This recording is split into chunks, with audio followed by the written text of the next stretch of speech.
início, havia o Logos, o Big Bang, o primordial. A teoria do Big Bang diz que o universo físico espiralou-se de um ponto inimaginável quente e denso chamado singularidade, bilhões de vezes menor que a cabeça de um alfinete. A teoria não diz por que ou como ocorreu. Quanto mais misterioso algo é, mais assumimos que o conhecemos.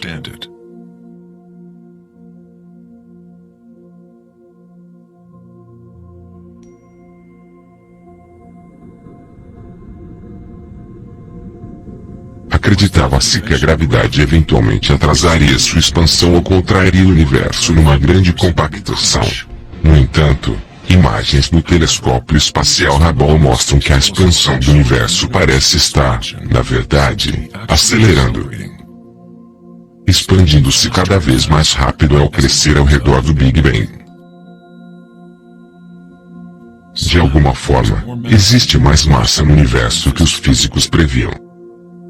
Ao explicar sobre a massa não encontrada, os físicos agora dizem que o universo é formado por apenas 4% de matéria atômica ou o que consideramos matéria normal.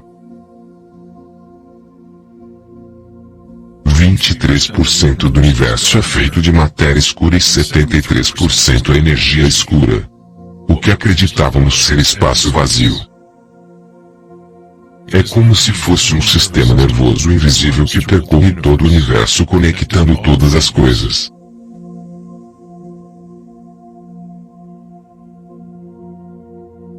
Os antigos mestres védicos ensinavam Vienada Brahma-o universo e a vibração. O campo vibratório é a raiz de toda a real experiência espiritual e investigação científica.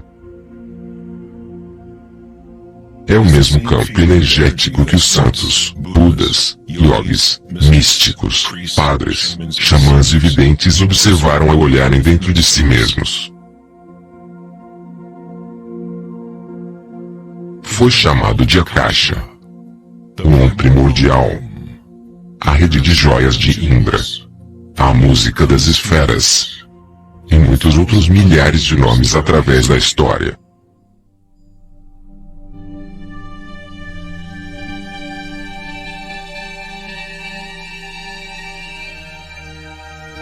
É a raiz comum de todas as religiões.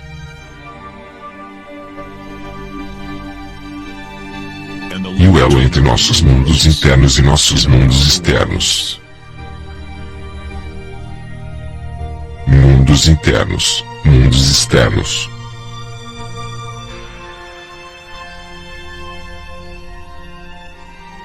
Parte 1. Akasha.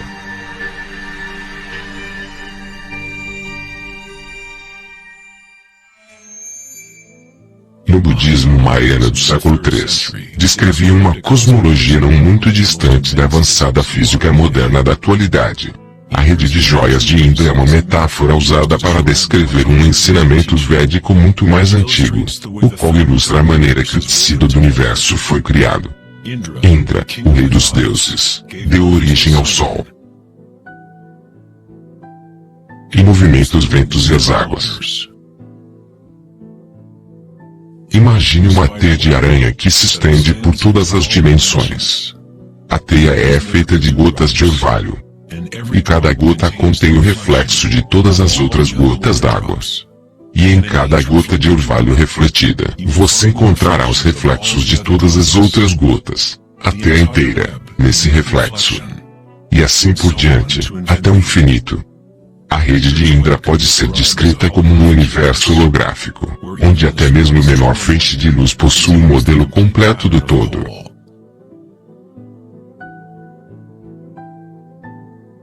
O cientista sérvio-americano, Nikola Tesla, é, às vezes, considerado o homem que inventou o século XX. Tesla foi responsável pela descoberta da corrente elétrica alternada e muitas outras criações que fazem parte de nossa vida diária atual. Devido a seu interesse pelas antigas tradições védicas, Tesla esteve em uma posição única, ao compreender a ciência através dos modelos oriental e ocidental. Como todos os grandes cientistas, Tesla observou intensamente os mistérios do mundo externo, mas também buscou intensamente dentro de si mesmo. como os antigos yogis. Tesla usou o termo caixa para descrever a impressão etérea que se estende através de todas as coisas. Tesla estudou com Swami Vivekananda, um yogi que trouxe os antigos ensinamentos da Índia ao Ocidente. Nos ensinamentos védicos, a caixa é o próprio espaço, o espaço que os outros elementos preenchem, que existe simultaneamente com a vibração.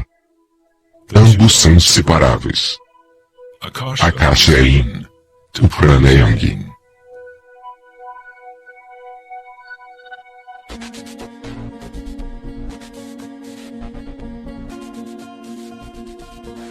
Um conceito moderno que pode nos ajudar a conceitualizar a caixa, ou sua substância primária, é a noção dos fractais.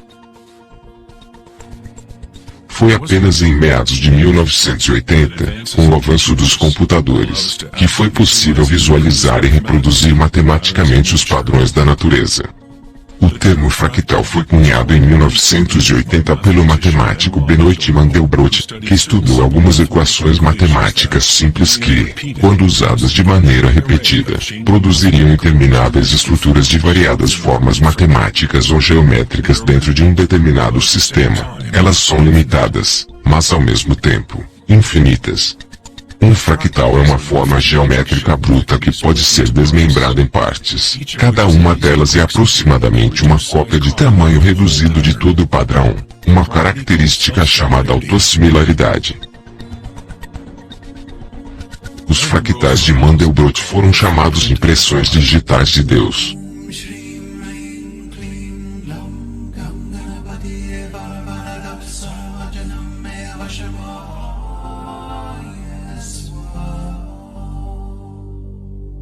Você está olhando para uma pintura gerada pela própria natureza. Se você girar a figura de Mandelbrot de certa maneira, ela aparecerá como uma deidade hindu ou como um Buda. Essa figura foi nomeada como a figura de Buda Brot.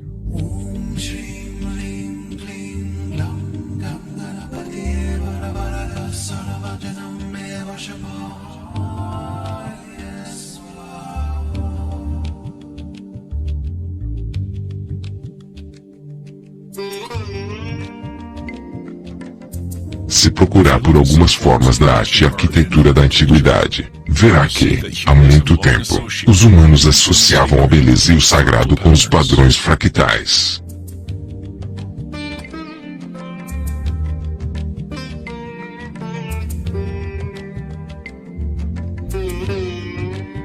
Infinitamente complexos, ainda assim, cada parte possui a semente para recriar o todo. Os fractais mudaram a visão dos matemáticos a respeito do universo e como ele funciona. Com cada novo nível de ampliação, surgem diferentes padrões do original. Constante mudança e transformação ocorrem ao atravessarmos de um nível de detalhes de um fractal para outro. Essa transformação é a espiral cósmica. A inteligência incrustada na matriz do espaço-tempo.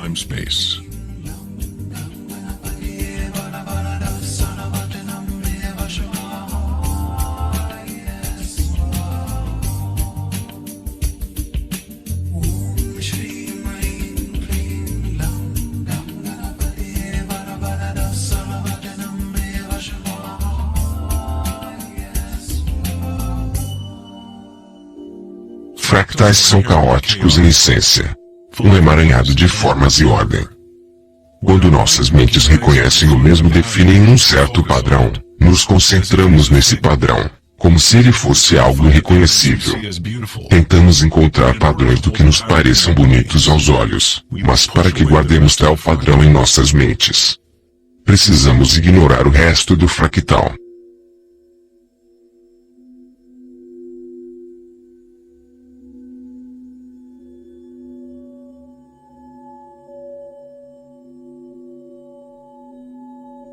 Para que possamos compreender um fractal com nossos sentidos, é preciso limitar seu movimento.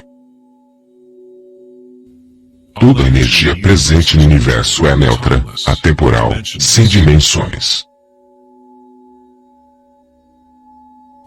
Nossa própria criatividade e capacidade de reconhecimento de padrões são um elo entre o microcosmo e o macrocosmo. o mundo atemporal das ondas e o mundo sólido das coisas.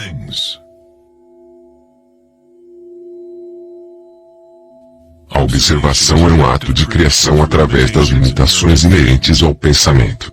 Criamos a ilusão de solidez das coisas ao rotulá-las, ao dar nome a elas. O filósofo Kierkegaard disse: se você me dá um nome, você me nega. Ao me dar um nome, um rótulo, você nega todas as outras coisas que eu poderia me tornar. Você trancafia uma partícula tornando-a uma coisa, prendendo-a, dando a ela um nome. Mas ao mesmo tempo, você está criando-a, definindo sua existência. A criatividade é nossa qualidade mais elevada. Com a criação das coisas, vem o tempo, o qual cria a ilusão de solidez.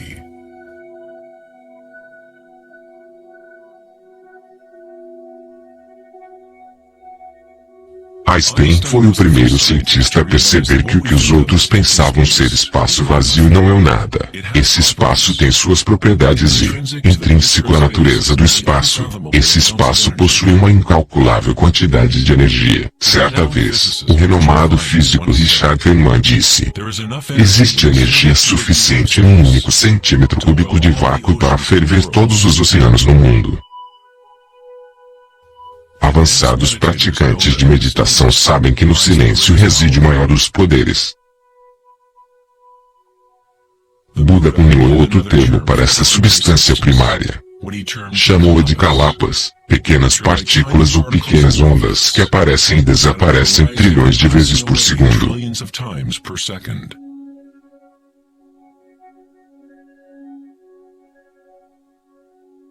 A realidade é, de certa forma, como uma série de quadros numa câmera holográfica, movendo-se rapidamente, criando a ilusão de continuidade. Quando a consciência permanece completamente imóvel, a ilusão é compreendida, pois é a própria consciência que gera a ilusão.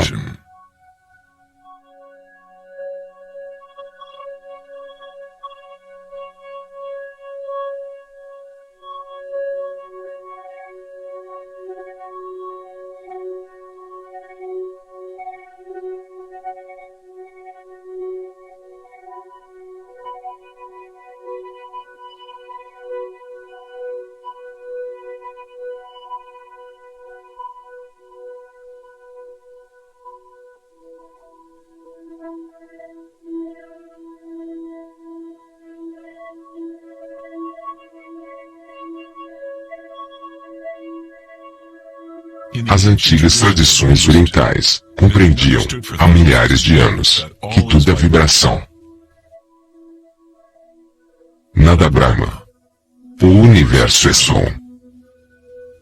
A palavra nada significa som ou vibração e Brahma é o nome de Deus. Brahma, simultaneamente é o universo e é o Criador. O artista e sua arte são inseparáveis. No Upanishad, um dos mais antigos registros do ser humano na Índia antiga, está escrito: Brahma, o Criador, sentado em sua flor de lótus, abre seus olhos e o mundo vem a existir. Brahma fecha seus olhos, e o mundo deixa de existir. Místicos da antiguidade, yogis e videntes sustentaram a ideia de que existe um campo no nível base da consciência. O campo akáshico ou os registros acásicos, onde toda a informação, toda a experiência, do passado, presente e futuro, existem agora e sempre. É desse campo matriz que todas as coisas surgem. Desde as partículas subatômicas até as galáxias, estrelas, planetas e toda a vida.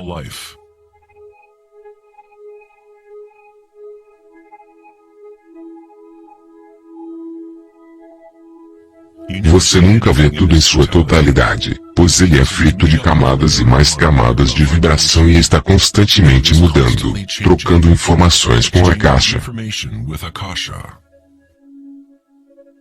Uma árvore bebe do sol,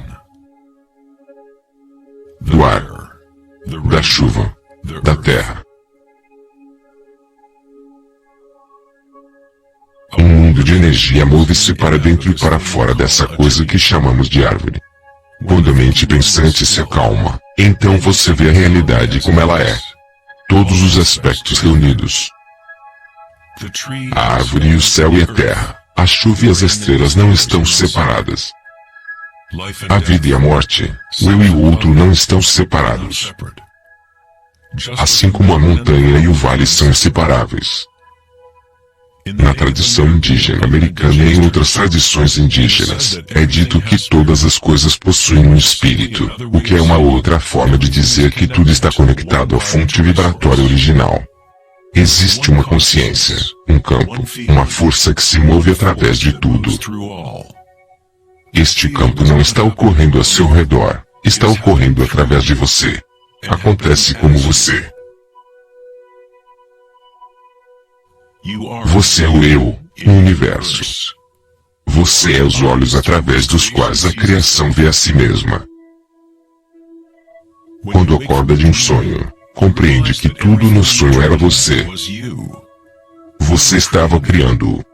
Não é diferente no que chamamos de vida real. Cada um e cada pessoa é você. A consciência una observando através de todos os olhos. Debaixo de cada pedra.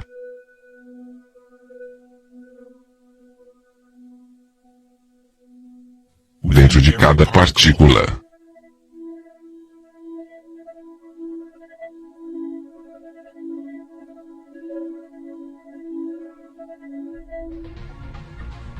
Pesquisadores internacionais na CERN, o Laboratório Europeu de Física de Partículas, estão em busca desse campo que se estende por todas as coisas. Mas ao invés de procurar internamente, estão procurando no mundo físico externo.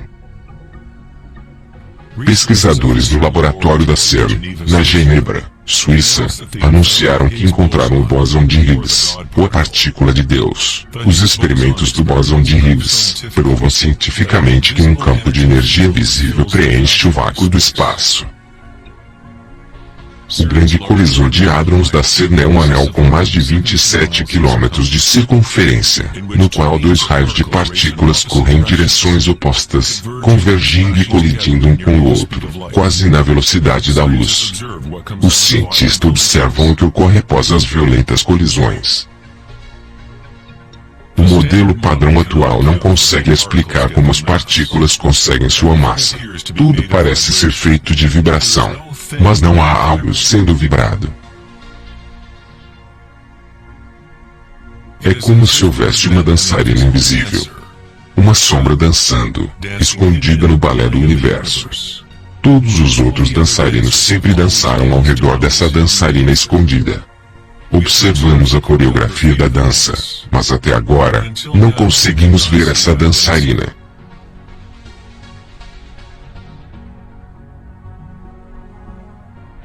Essa dita partícula de Deus, as propriedades da matéria básica do universo, o centro de toda a matéria que constituiria essa inexplicável massa e a energia que gera a expansão do universo. Longe de explicar a natureza do universo, a descoberta do bóson de Higgs simplesmente apresenta um mistério ainda maior, revelando um universo que é muito mais misterioso do que chegamos a imaginar. A ciência se aproxima do limiar entre a consciência e a matéria. O olho pelo qual enxergamos o campo primordial e o olho ao qual o campo olha para nós são só o mesmo.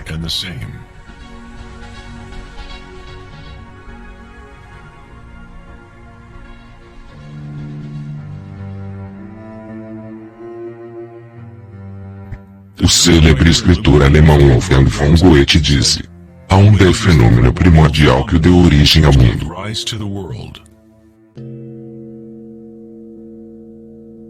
Simática é o estudo do som visível.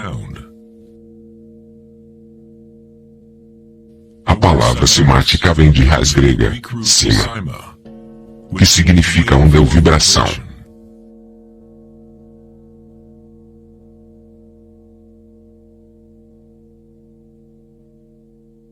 Um dos primeiros cientistas ocidentais a estudar com seriedade o fenômeno da onda foi Ernest Chladni, um músico e físico alemão que viveu no século XVIII.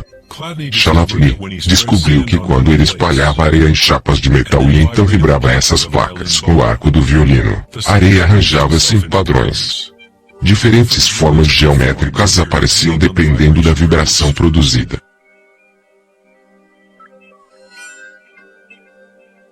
Chladni registrou todo um catálogo dessas formas e essas formas são conhecidas como as figuras de Chladni. Muitos desses padrões podem ser encontrados por toda a natureza, como, por exemplo, as marcas do casco de uma tartaruga ou o padrão de pintas de um leopardo.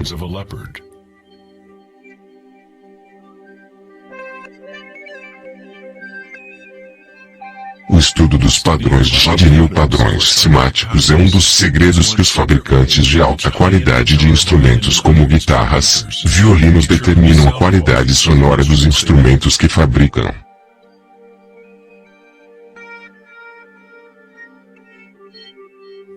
Hans Janny expandiu o trabalho de Chladni na década de 1960 usando vários fluidos de amplificação eletrônica para gerar frequências sonoras e cunhou o termo simática. Se você enviar simples ondas senoidais num disco com água, você verá padrões na água.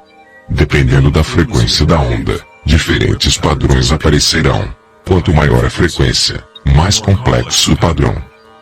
Essas formas são repetíveis, não são aleatórias. Quanto mais observar, mais começa a perceber como a vibração arranja a matéria em formas complexas através de simples ondas repetitivas. Essa vibração na água tem um padrão parecido com o do girassol.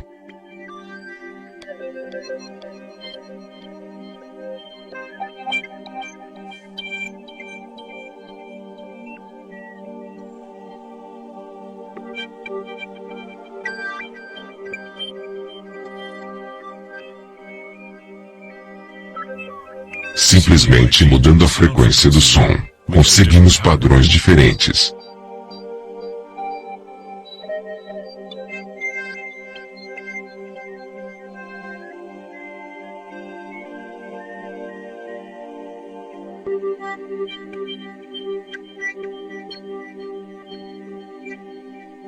A água é uma substância deveras misteriosa. Ela é altamente imprimível. Quer dizer, possui grande receptividade à vibração, devido à sua capacidade e sensibilidade de ressonância elevada, e sua disposição interna para ressoar. A água responde instantaneamente a todos os tipos de ondas sonoras. Água e terra em vibração é a maior parte da massa de plantas e animais. É facilmente observável como uma simples vibração na água consegue criar padrões naturais reconhecíveis, mas ao adicionarmos sólidos e aumentarmos a amplitude, as coisas começam a ficar cada vez mais interessantes.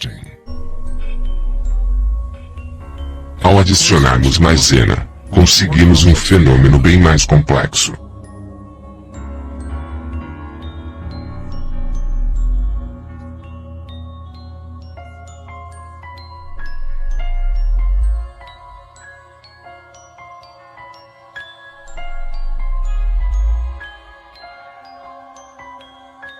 Talvez os princípios da vida em si podem ser observados enquanto a vibração move a bolha de maisena em algo que parece ser um organismo vivo.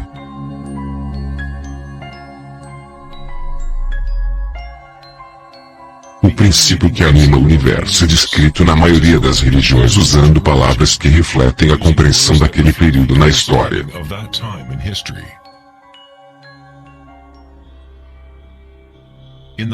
Na língua dos Incas, o maior império da América pré-colombiana, a palavra para corpo humano era alpacamasca, que significa, literalmente, terra animada.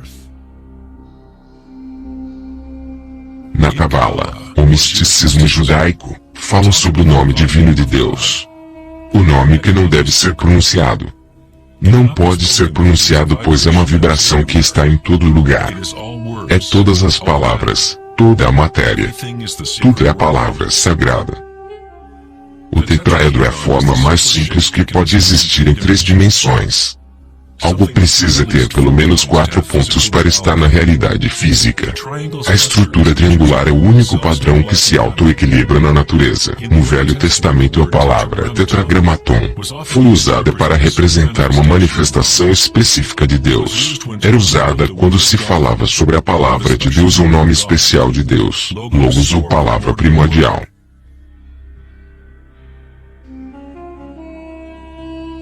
As civilizações antigas sabiam que a estrutura base do universo era a forma do tetraedro. A partir dessa forma, a natureza exibe um impulso fundamental em busca de equilíbrio, Shiva. Embora, ao mesmo tempo, demonstra um impulso fundamental em busca da mudança, Shakti. Na Bíblia, o Evangelho de João, encontramos, no princípio era o Verbo. Mas no texto original, o termo usado era logos. O filósofo grego Heráclito, que viveu cerca de 500 anos antes de Cristo, se referiu ao logos como algo fundamentalmente incognoscível, a origem de toda repetição, padrão e forma. Os estoicos filósofos que seguiram os ensinamentos de Heráclito identificaram o termo com o princípio inspirador divino que impregna o universo.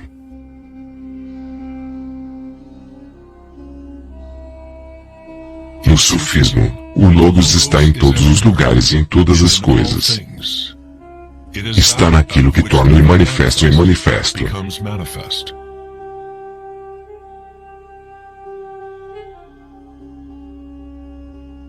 Na tradição hindu, Shiva Nataraja literalmente quer dizer Senhor da Dança. O cosmos inteiro dança com o tambor de Shiva. Tudo está imbuído ou impregnado com a pulsação. Somente enquanto Shiva continuar dançando, o mundo poderá continuar a evoluir e mudar, caso contrário ele desmoronará em direção ao nada. Enquanto Shiva representa nossa consciência desperta, Shakti é a substância ou as coisas do mundo. Enquanto Shiva se põe em meditação, Shakti incita-o a se mexer, a trazê-lo à dança. Como Yin e o Yang, o dançarino e a dança existem como um só. Logos também significa verdade desvelada. Aquele que conhece o Logos, conhece a verdade. Existem muitas camadas de encobrimento no mundo humano, pois a caixa tem gerado suas complexas estruturas ocultando a fonte de si mesma. Como um divino jogo de esconde-esconde. Estivemos nos escondendo por milhares de anos, eventualmente nos esquecendo completamente do jogo. De alguma forma, nos esquecemos de que havia algo para encontrarmos. No budismo, ensina-se rapidamente percebermos o Logos, o campo de mudança ou impermanência dentro de cada um, através da meditação. Quando você observa seu mundo interno, percebe sensações e energias cada vez mais sutis enquanto a mente se torna cada vez mais concentrada e focada. Através da compreensão direta da anicca, ou a impermanência no nível fundamental da sensação, podemos nos libertar do apego às formas externas e transitórias. Uma vez compreendendo que existe apenas um campo vibratório que é a raiz comum de todas as religiões, como podemos dizer, essa é a minha religião, ou, esse é meu eu primordial, meu campo quântico.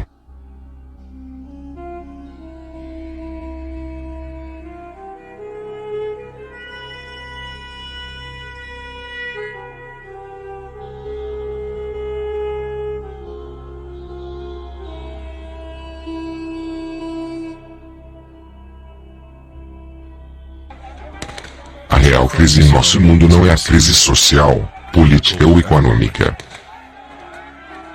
Nossa crise é uma crise de consciência. Uma incapacidade de experimentarmos diretamente nossa verdadeira natureza. Uma incapacidade de reconhecer essa natureza em todos e em todas as coisas.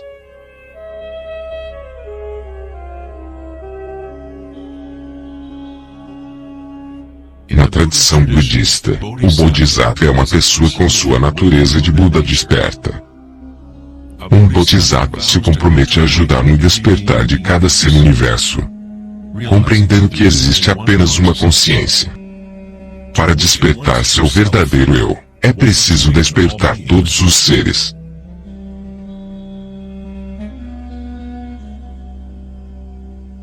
Existem incontáveis seres conscientes do universo. Me comprometo a ajudar a todos em seu despertar. Minhas imperfeições são inesgotáveis. Me comprometo a superá-las todas. O Dharma é incognoscível. Me comprometo a conhecê-lo. O caminho do despertar é inalcançável. Eu me comprometo a alcançá-lo.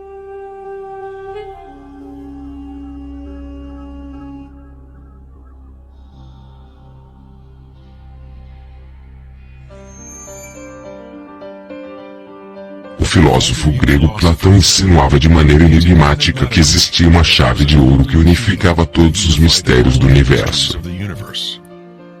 É com essa chave de ouro que retornaremos ao tempo uma vez mais através de nossa pesquisa. A chave de ouro é a inteligência do Logos, a fonte do Om primordial. Podemos dizer que é a mente de Deus.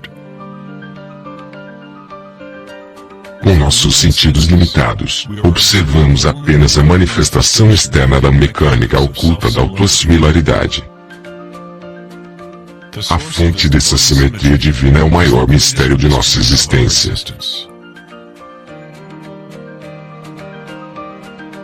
Muitos dos maiores pensadores da história, tais como Pitágoras, Kepler, Leonardo da Vinci, Tesla e Einstein, chegaram ao limiar do mistério. Einstein disse: a coisa mais bela que podemos vivenciar é o mistério. Ele é fonte fundamental de toda a verdadeira arte e de toda a ciência. Aquele que não o conhece não mais se maravilha, paralisado em êxtase. É como se estivesse morto. Seus olhos estão fechados. Posicionamos como uma pequena criança, entrando numa grande biblioteca repleta de livros, escritos nas mais variadas línguas. A criança sabe que alguém deve ter escrito todos esses livros, só não sabe como, não entende as línguas em que foram escritas. A criança brevemente suspeita que exista uma misteriosa ordem na disposição dos livros, mas não sabe qual é. Isso, me parece, ser a atitude até mesmo do mais inteligente ser humano, a respeito de Deus. Vemos um universo maravilhosamente arranjado e obedecendo certas leis. Nossas mentes limitadas não conseguem compreender a misteriosa força que move as constelações. Todo cientista que observa o universo com atenção e todo místico que busca arduamente dentro de si mesmo, no final das contas, encaram a mesma coisa. A espiral primordial.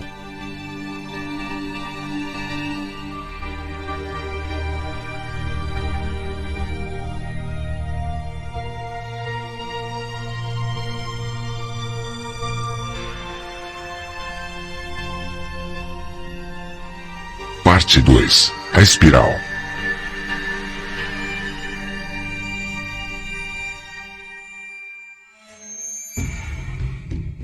Mil anos antes da criação do antigo observatório em Stonehenge, a espiral era um símbolo predominante na Terra. Antigas espirais podem ser encontradas por todas as partes do globo. Milhares de antigas espirais como essas podem ser encontradas por toda a Europa, na América do Norte, no Novo México, em Utah, Austrália, China e Rússia. Virtualmente em todas as culturas indígenas da Terra. As antigas espirais simbolizavam crescimento, expansão e energia cósmica, encarnada no Sol e nos céus. A forma espiral refletia o macrocosmos do próprio universo revelando-se. Nas tradições indígenas, a espiral era a fonte energética, a mãe primordial. As espirais neolíticas em New Grange, Irlanda remontam a 5.000 anos.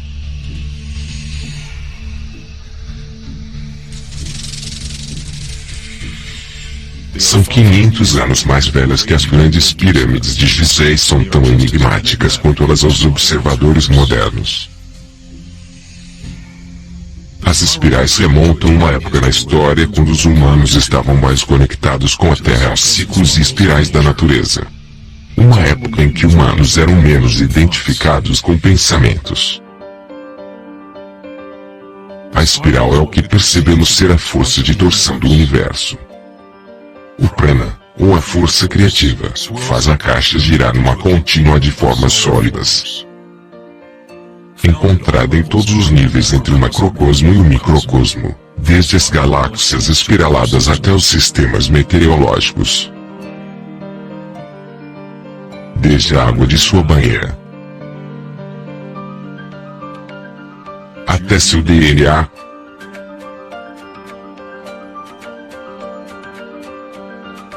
Até a experiência direta de sua própria energia. A espiral primordial não é uma ideia, mas sim aquilo que faz com que todas as condições e ideias sejam possíveis. Vários tipos de espirais e hélices são encontradas através da natureza. Caracóis, corais marinhos,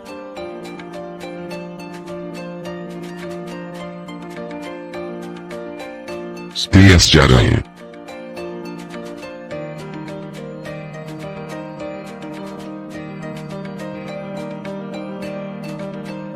fósseis,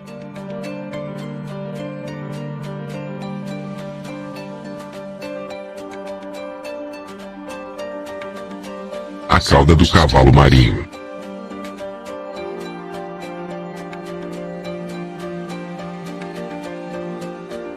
e conchas. Muitas das espirais presentes na natureza são observadas como sendo espirais logarítmicas ou espirais em crescimento. À medida que se avança de seu centro, as divisões da espiral se tornam exponencialmente maiores. Assim como a rede de joias de Indra, espirais logarítmicas são autossimilares ou holográficas, de maneira que as características de cada parte refletem o todo. Há 2.400 anos, na antiga Grécia, Platão considerou as proporções geométricas contínuas como sendo o mais profundo vínculo cósmico. A proporção áurea, ou a proporção divina, era o maior segredo da natureza. A proporção áurea pode ser expressada como a relação de A mais B para A é igual à relação de A e B. Para Platão, a alma do mundo se vincula numa única ressonância harmônica. A mesma forma de pentágono encontrada numa estrela do mar, ou numa fatia de um quiabo, pode ser vista no caminho do planeta Vênus traçado no céu da noite, num período de 8 anos.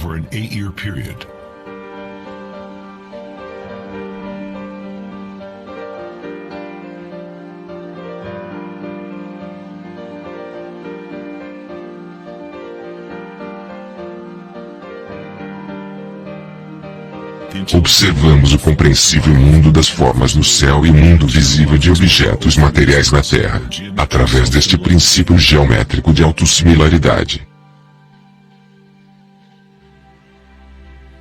Desde o padrão espiral autossimilar do brócoli romanesco, até os braços das galáxias, as espirais logarítmicas são padrões onipresentes e arquetípicos. Nossa própria Via Láctea possui muitos braços espirais que são espirais logarítmicas inclinadas em torno de 12 graus. Quanto maior a inclinação da espiral, mais compactos são os giros.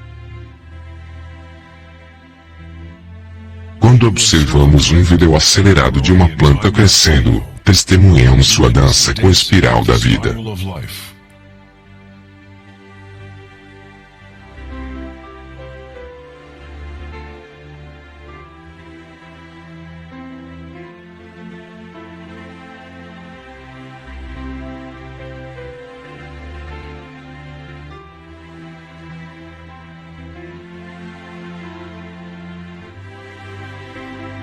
Uma espiral dourada é uma espiral logarítmica que cresce externamente segundo o fator da proporção áurea. A proporção áurea é uma relação matemática especial que aparece inúmeras vezes na natureza. O padrão observado segue o que chamamos de série de Fibonacci ou sequência de Fibonacci. A sequência de Fibonacci desdobra-se de tal maneira que cada número é a soma dos dois números anteriores. O matemático e astrônomo alemão Kepler descobriu que padrões espirais autossimilares são facilmente encontrados no formato em que as folhas se arranjam no caule das plantas, ou mesmo numa pequena flor e no arranjo de pétalas das flores. Leonardo da Vinci observou que os espaços das folhas estão, geralmente, em padrões espirais.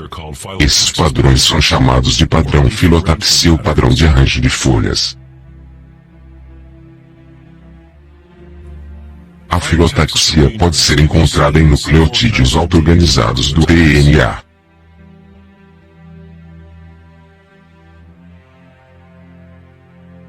Em tudo desde a família das árvores e reprodução de coelhos, até em pinhas, cactos, num floco de neve e até em simples organismos como as diatomáceas.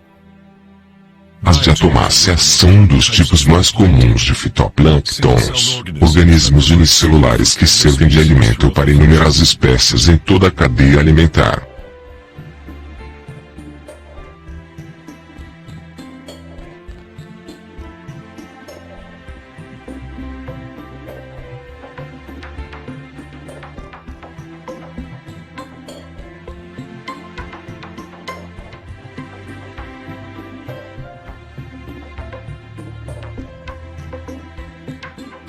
É necessário saber muito de matemática para ser um girassol ou uma abelha. A natureza não consulta o departamento de física para fazer um brócoli crescer.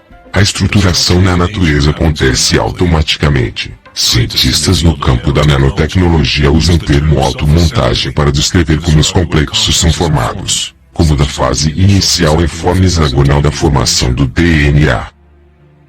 Na engenharia da nanotecnologia, nanotubos de carbono são arranjados de maneira semelhante a desses materiais. A natureza faz uso desse tipo de geometria repetidamente, sem qualquer esforço. Automaticamente. Sem fazer uso de calculadora, a natureza é precisa e extremamente eficiente, segundo o famoso arquiteto e autor Buckminster Fuller. Esses padrões são uma função do tempo e espaço. O DNA e o favo de mel possuem tal forma pelo mesmo motivo da bolha de sabão ser redonda. É o formato mais eficiente, que requer a menor quantidade de energia necessária. O espaço em si tem forma e permite apenas algumas configurações para a matéria, sempre padronizando aquele mais eficiente. Esses padrões são a forma mais forte e eficiente para construirmos estruturas arquitetônicas, assim como as cúpulas geodésicas. Biosfera de Buckminster Fuller, Montreal, Canadá. Os padrões de espirais logarítmicas permitem às plantas máxima exposição à polinização de insetos. Exposição máxima aos raios solares e à chuva permitem que elas espiralem água até suas raízes da maneira mais eficiente possível. Aves de rapina usam padrões espirais logarítmicas para espreitar sua próxima refeição. Voar de maneira espiral é o método mais eficiente para caçar.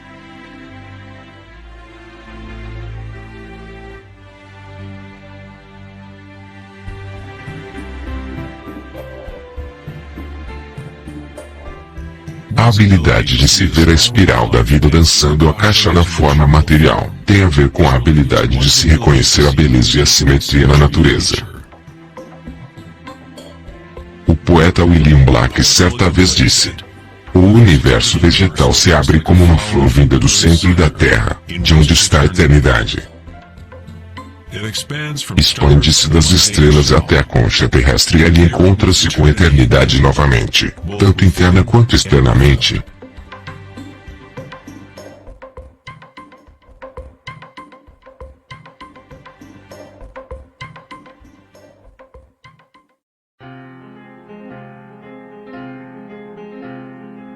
O estudo de padrões na natureza não é algo muito comum no Ocidente.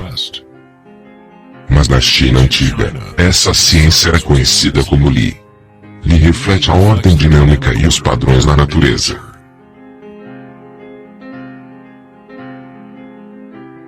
Mas não foi concebido como um padrão estático, congelado ou imutável, como um mosaico. É um padrão dinâmico comum incorporado em todas as formas de vida.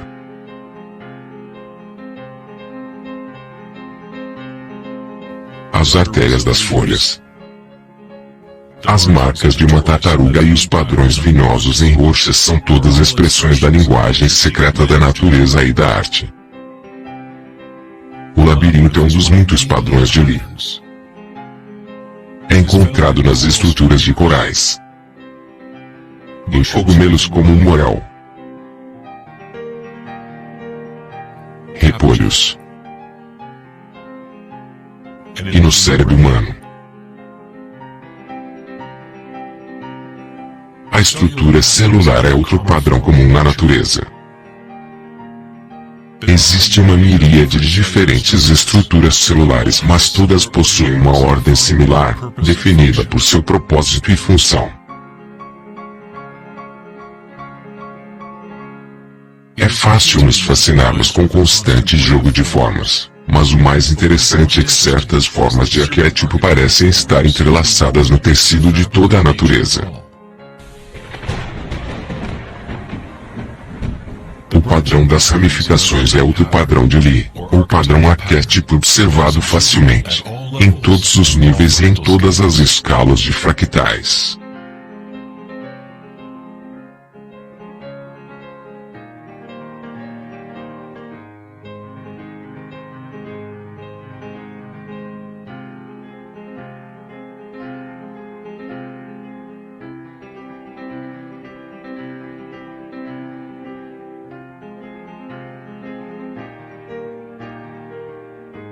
Como exemplo, peguei essa incrível imagem, gerada por simulação de um supercomputador conhecido como Millennium Room, mostrando a distribuição da matéria escura em nosso universo local.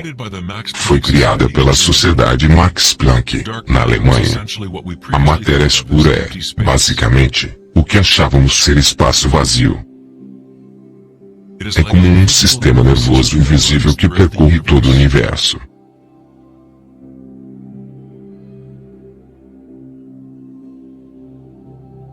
O universo é, literalmente, como um cérebro gigante. Está constantemente pensando, usando um tipo de energia escura oculta a qual a ciência está apenas começando a compreender. Através dessa imensa rede, uma quantidade inacreditável de energia se move proporcionando um impulso para a expansão e o crescimento do universo.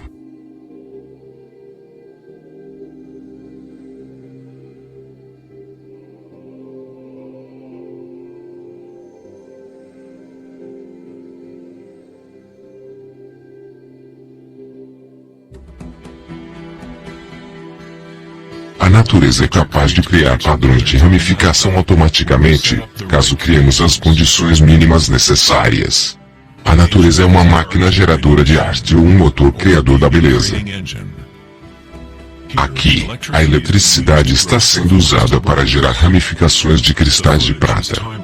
O vídeo foi acelerado enquanto foram gerados durante algumas horas. Os cristais se formam no cátodo de alumínio, quando os íons se depositam via eletrólise da solução de nitrato de prata. A formação é auto-organizadora. Você está vendo um trabalho de arte gerado pela própria natureza. Johann Wolfgang von Goethe disse: a beleza é uma manifestação das leis secretas da natureza, que de outra maneira, estariam ocultas de todos nós, para sempre. Nesse sentido, tudo na natureza está vivo e se auto-organiza. Quando a alta voltagem é usada, as ramificações de fractais se tornam muito mais óbvias. Isso está acontecendo em tempo real.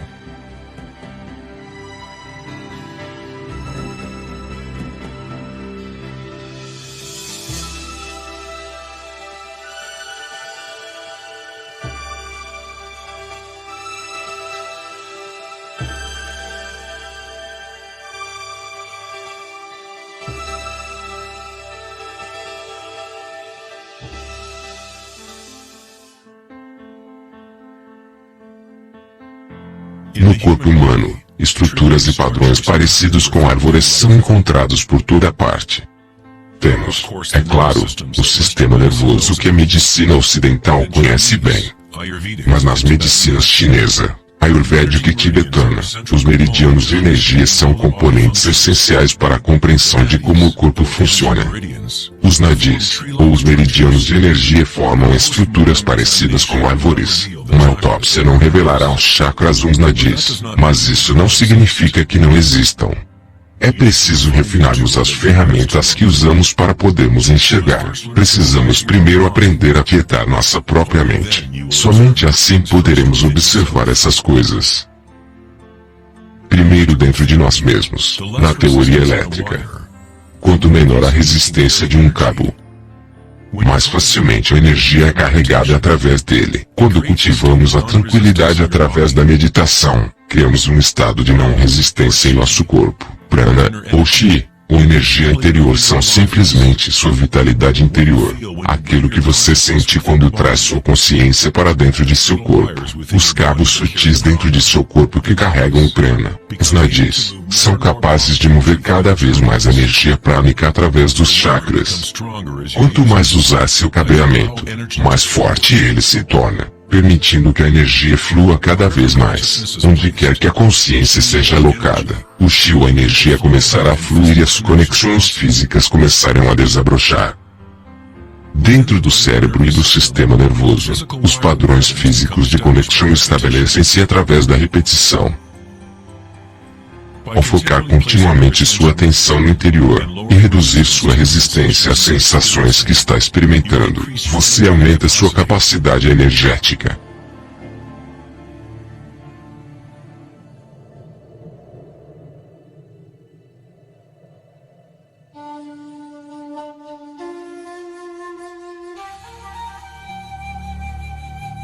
No taoísmo, o símbolo do Yang representa a interpenetração das forças espirais da natureza.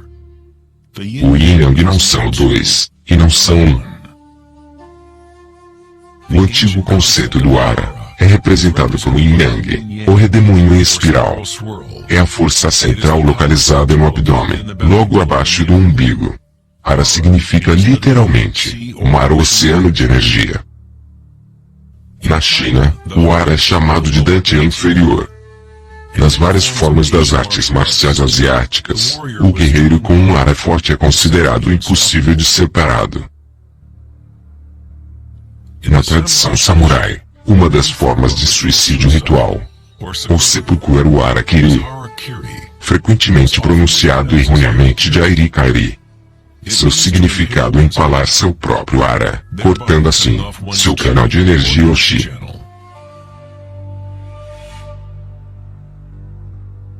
Mover-se a partir desse centro cria-se graciosos e enraizados movimentos.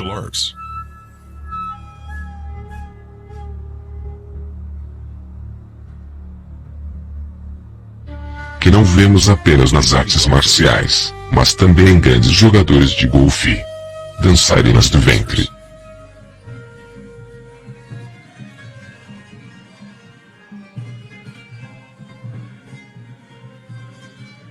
E no giro de derviches do sufismo.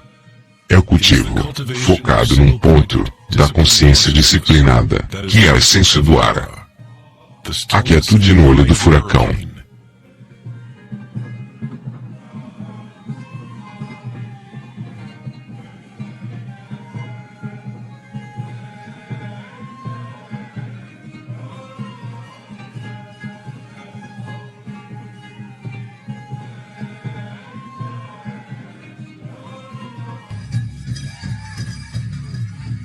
É o instinto de nossas entranhas conectando-se com nossa própria fonte de energia.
Pergunte às abelhas, pois elas não esqueceram como amar. Abelhas possuem uma conexão especial com a fonte como parte do sistema simbiótico, auxiliando a beleza e a diversidade florescerem. Elas são a ponte entre o macrocosmo e o microcosmo. Existe apenas um coração que conecta a todas, uma mente coletiva, se assim preferir. Como um cérebro aberto, a colmeia envia seus sonhos ao mundo, para que possam se manifestar.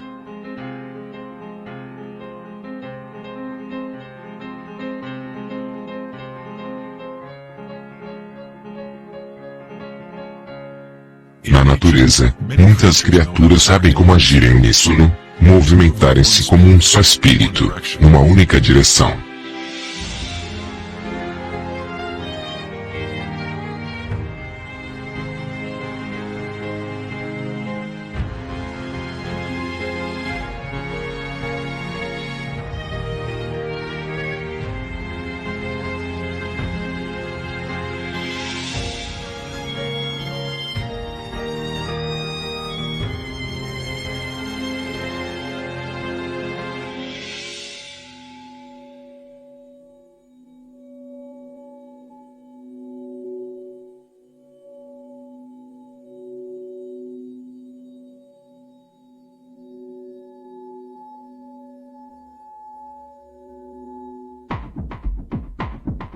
Mas nem todas as espécies beneficiam umas às outras. Por exemplo, o gafanhoto devorará tudo que estiver em seu caminho.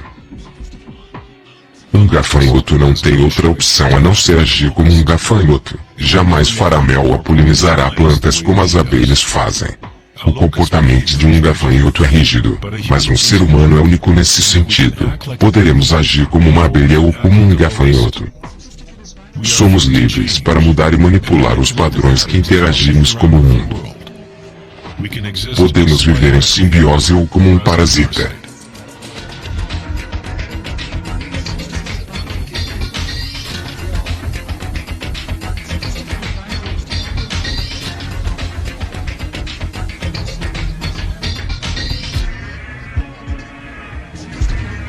Atualmente, os humanos tentam compreender a espiral com a mente racional.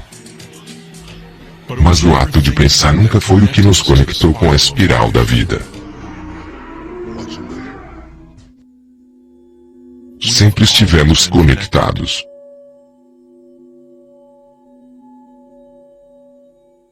O pensamento foi o que nos tem mantido na ilusão da separação, dentro de nossas próprias identidades. O pensamento é a criação da separação.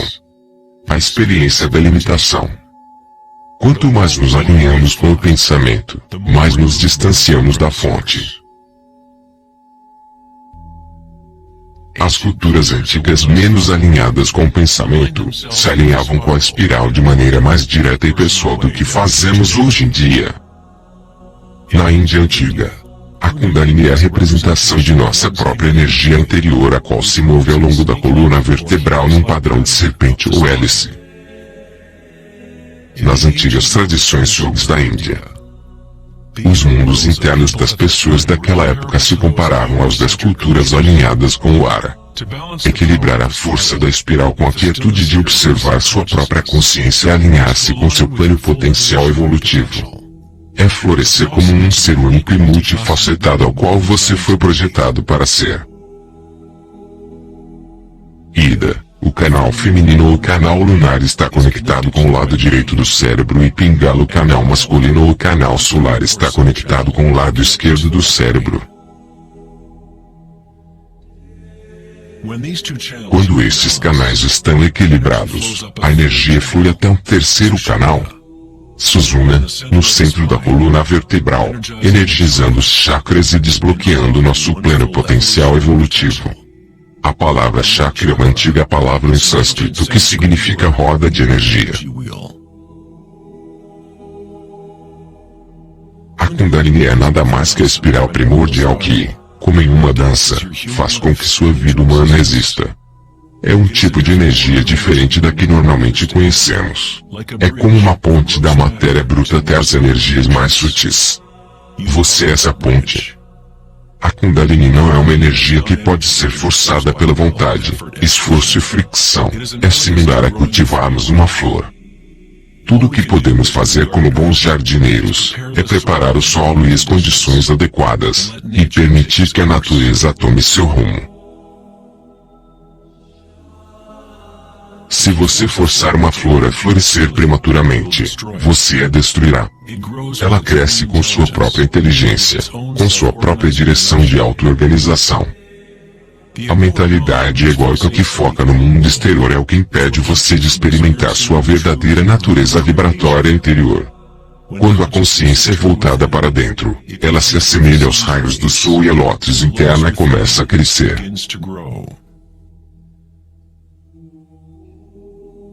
Conforme a Kundalini desperta em nosso interior, começamos a perceber os sinais da espiral em todas as coisas. Em todos os padrões internos e externos. Essa espiral é o elo entre nossos mundos internos e nossos mundos externos.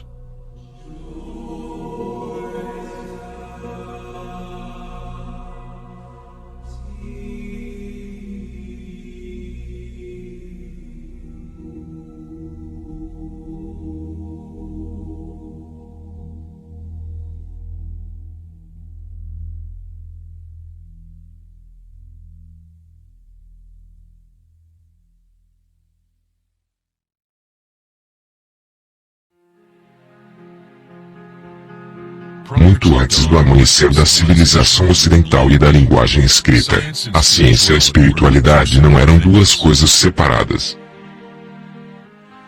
Nos ensinamentos das grandes tradições antigas, a busca externa por conhecimento e certeza era compensada pelo sentimento interior de permanência e pela compreensão intuitiva da espiral da mudança.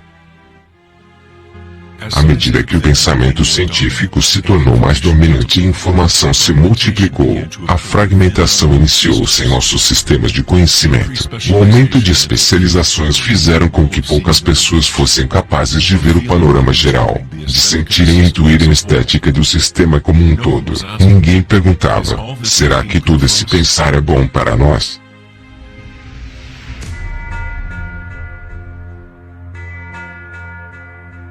O conhecimento antigo está aqui, em nosso meio, escondido de nossas vistas. Mas estamos muito mais preocupados com nossos pensamentos para reconhecê-lo. Essa sabedoria proibida é o caminho para restabelecermos o equilíbrio entre o interior e o exterior. Yin e Yang. Entre a espiral da mudança e a quietude de nosso centro.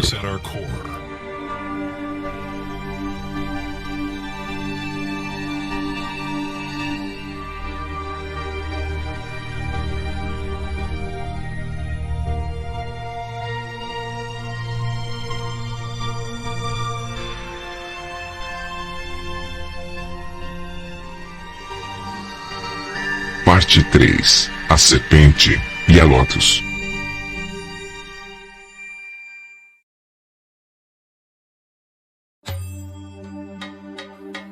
Na mitologia grega, Esculápio era um filho de Apolo, o deus da cura. Sua sabedoria e habilidades de cura eram insuperáveis e é dito que havia descoberto o segredo da vida e da morte. Na Grécia Antiga, os templos de cura esculapiana reconheciam o poder da espiral primordial, a qual era simbolizada pelo bastão de Esculápio. Dizem que Hipócrates, o pai da medicina, cujos juramentos ainda formam o código da profissão médica atual, recebeu seus treinamentos num templo de Esculapiano. Até hoje, esse símbolo de nossa energia evolutiva permanece sendo o logotipo da Associação Médica Americana e de outras organizações médicas mundo afora. Na iconografia egípcia, a serpente e o pássaro representam a dualidade ou polaridade da natureza humana.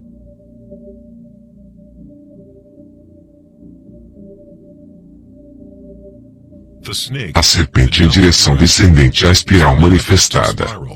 A energia evolutiva do mundo.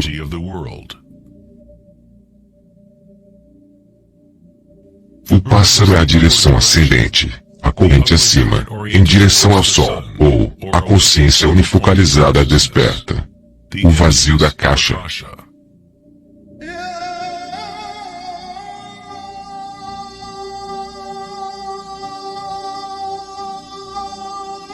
Faraós e deuses são representados com sua energia desperta, pois a serpente Kundalini acende a coluna vertebral e perfura o chakra Ajna, entre os olhos.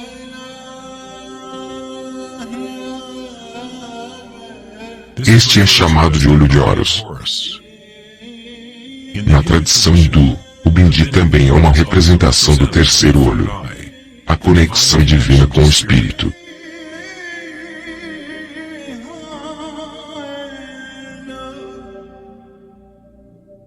A máscara do rei Tutankhamon é um exemplo clássico que mostra o tema de aves e serpentes.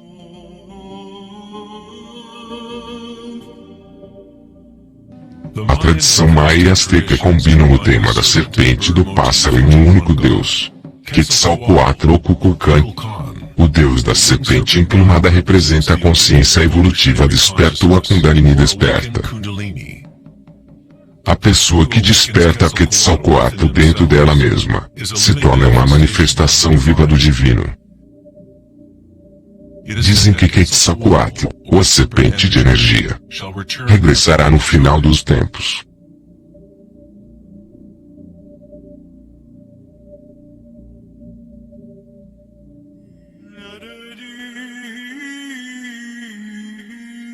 Os símbolos da serpente e do pássaro também são encontrados no cristianismo. Seus significados reais podem estar muito mais codificados, mas o significado é o mesmo do de outras antigas tradições. No cristianismo, o pássaro, ou pomba, geralmente visto acima da cabeça de Cristo, representa o Espírito Santo ou Kundalini Shakti, à medida que ascende o sexto chakra e mais além. Os místicos cristãos chamam a Kundalini por outro nome, Espírito Santo. Em João capítulo 3, versículo 12 está escrito: E, como Moisés levantou a serpente no deserto, assim importa que o Filho do Homem seja levantado. Jesus e Moisés despertaram sua energia Kundalini, trazendo o despertar da consciência às forças inconscientes reptilianas que regem os desejos humanos. Dizem que Jesus permaneceu 40 dias e 40 noites no deserto, e durante esse período ele foi tentado por Satanás. Da mesma maneira, Buda foi tentado por Mara, enquanto estava sentado em busca da iluminação, abaixo da árvore Bodhi, ou árvore da sabedoria. Tanto Cristo quanto Buda tiveram de livrar-se da tentação dos prazeres sensoriais e apegos mundanos. Em ambas as histórias, o demônio é a personificação de seus próprios apegos.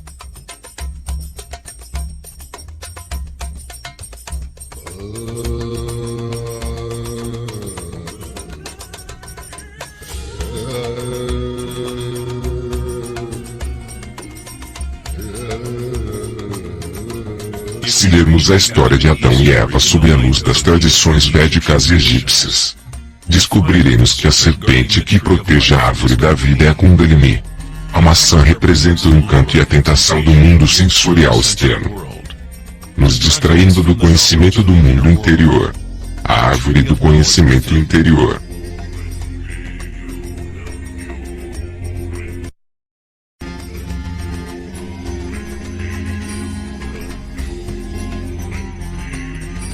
A árvore é apenas a rede de nadis ou os meridianos de energia dentro de nós mesmos, os quais formam, literalmente, estruturas em forma de árvore por todo o nosso corpo. Em nossa busca egóica por gratificação externa, acabamos por nos segregar do conhecimento do mundo interior, nossa conexão com a caixa e com a fonte da sabedoria.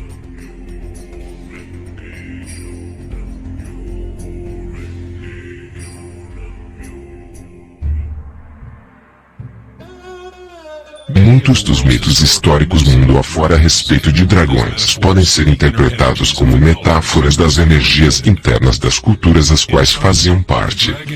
Na China, o dragão ainda é um símbolo sagrado que representa a felicidade. Assim como os faraós egípcios, os antigos imperadores chineses que despertaram suas energias evolutivas eram representados pela serpente alada do dragão. O totem real do imperador de Jade ou imperador celestial exibe um equilíbrio similar ao de Ida e Pingala. O yin-yang do taoísmo, despertando o centro pineal, ou o que no taoísmo é chamado de dantian superior.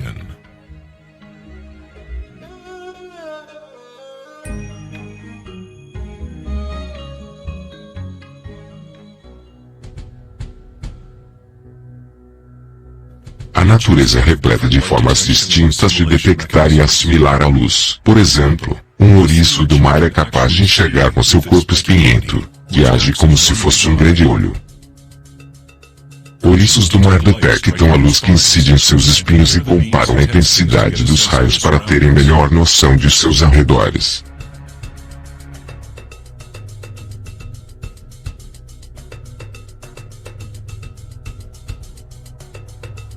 Iguanas verdes e outros répteis possuem um olho parietal ou glândula pineal no topo de suas cabeças, e o usam para detectar predadores vindos de cima.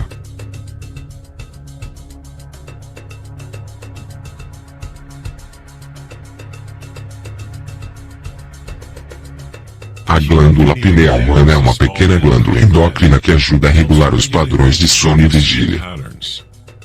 Mesmo ela estando profundamente alocada na cabeça, a glândula pineal é sensível à luz. O filósofo Descartes reconheceu que a área da glândula pineal, ou terceiro olho, era a interface entre a consciência e a matéria. Praticamente tudo é simétrico no corpo humano. 2 olhos, 2 ouvidos, 2 narinas, até mesmo o cérebro possui 2 lados. Mas existe uma área do cérebro que não é espelhada. Essa é a área da glândula pineal e o centro energético que a circunda. No nível físico, moléculas únicas são formadas naturalmente pela glândula pineal, tais como a DMT, dimetiltriptamina. A DMT também é produzida naturalmente no momento do nascimento e da morte, agindo literalmente como uma ponte única entre o mundo dos vivos e dos mortos. A DMT é produzida naturalmente durante os estados de meditação profunda e samadhi, ou por meios enteogênicos. Por exemplo, a ayahuasca é usada nas tradições xamânicas na América do Sul para remover o véu entre o mundo interior e o mundo exterior. A própria palavra pineal tem a mesma raiz da palavra pinha, pois a glândula pineal possui um padrão espiral de filotaxia semelhante ao da pinha. Esse padrão, também conhecido como padrão da flor da vida, é bastante comum nas obras de arte antigas que representam seres iluminados ou despertos. Quando a imagem de uma pinha é vista em obras de arte sagradas, ela representa o terceiro olho desperto, a consciência unifocalizada desperta direcionando o fluxo da energia evolutiva. A pinha representa o florescer dos chakras superiores, os quais são ativados assim que Suzuna se eleva até o chakra Ajna e além. Na mitologia grega, os seguidores de Dionísio carregavam consigo um tiço, ou cajado gigante com videiras enroladas em espiral e com uma pinha no topo. Novamente, representando a energia do Dionísio ou Kundalini Shakti enquanto viaja através da coluna vertebral até o corpo pineal no 6º chakra. No coração do Vaticano, talvez espera-se ver alguma escultura gigante de Jesus ou de Maria, mas no lugar encontramos uma estátua gigante de uma pinha, indicando que na história do cristianismo, pode ter havido conhecimentos sobre os chakras e Kundalini, mas por algum motivo, foram mantidos em segredo das massas. A explicação oficial da igreja é de que a pinha é um símbolo da regeneração e representa uma vida nova em Cristo.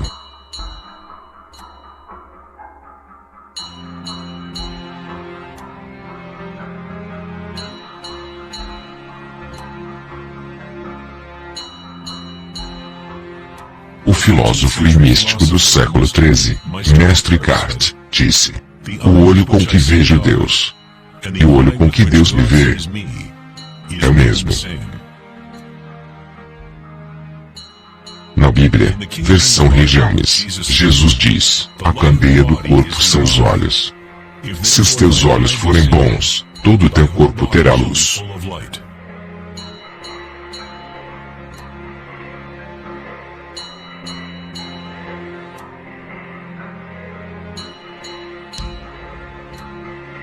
Buda disse: o corpo é um olho. No estado de Samadhi, a pessoa é, ao mesmo tempo, o observador e o observado. Somos o universo consciente de si mesmo.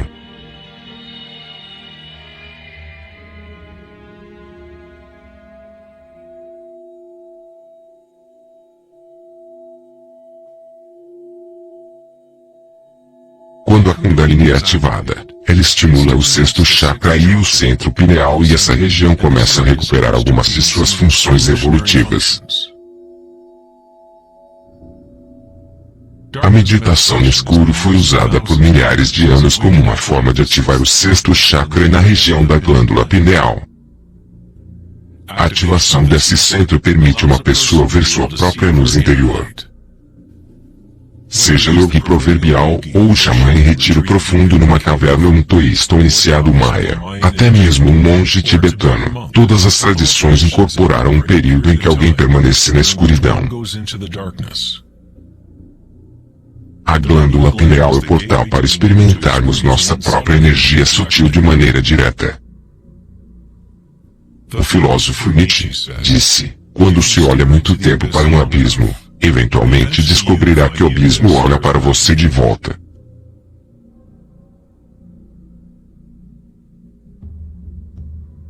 Dolmens, ou tumbas antigas em forma de pórticos, são uma das mais antigas estruturas remanescentes na Terra. A maioria delas datam do período Neolítico, de 3000 a 4000 AC, e algumas delas na Europa Ocidental possuem 7000 anos de idade. O dolmen era usado para entrar em meditação perpétua como uma forma para humanos formarem uma ponte entre os mundos internos e externos.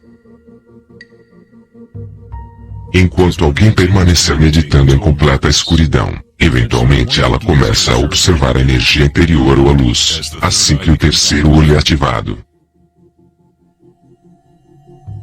O ritmo circadiano, que é governado pelos canais do Sol e da Lua, não mais controlam as funções do corpo, e um novo ritmo é estabelecido.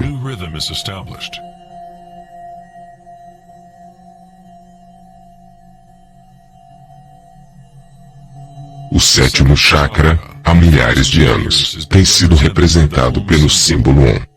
É um símbolo construído por sinais em sânscrito que representam os elementos. Quando a Kundalini ascende além do sexto chakra, começa a criar um halo de energia. Halos aparecem com grande frequência nas pinturas religiosas de diferentes tradições em diferentes partes do mundo. Templo Jain, Ranakpur, Índia. Buda Maitreya, Dinastia Wei do Norte.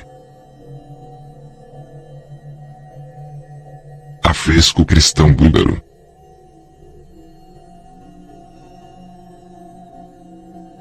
Lao Tse, Dinastia Zhou.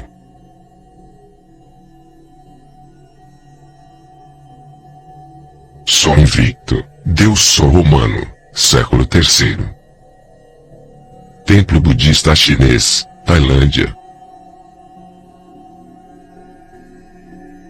Arte mexicana pré-colombiana. Buda de Gandhara, século I e II, Paquistão. O halo, ou a imagem do sinal de uma energia ao redor de um ser desperto. É comum em virtualmente todas as religiões ao redor do mundo. O processo evolutivo de despertar os chakras não é propriedade de um grupo ou religião. É o direito inalienável de cada ser humano neste planeta.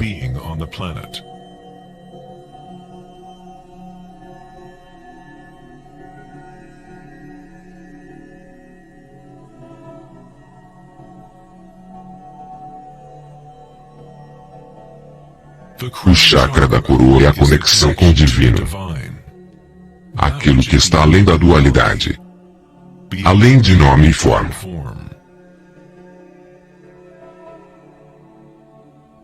Akhenaton foi um faraó que teve como esposa Nefertiti. Ele é chamado de filho do sol. Ele redescobriu Atum, ou a palavra de Deus dentro de si mesmo, unindo a Kundalini e a consciência.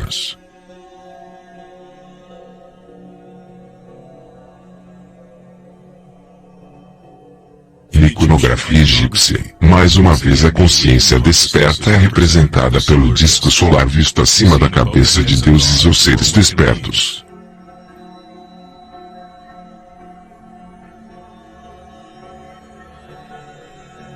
Na tradição do Yogi, esse elo é chamado de Sahasrara, a lótus de 1000 pétalas.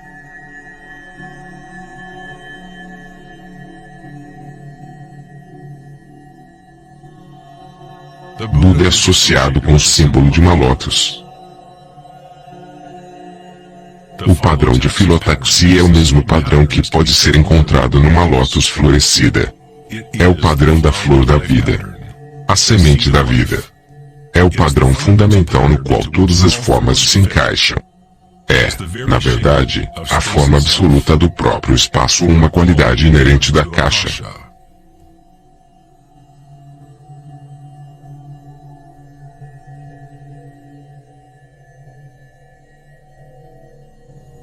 Em algum período da história, o símbolo da flor da vida era predominante na Terra. A flor da vida é encontrada sob custódia de leões nos lugares mais sagrados da China e em outras partes da Ásia.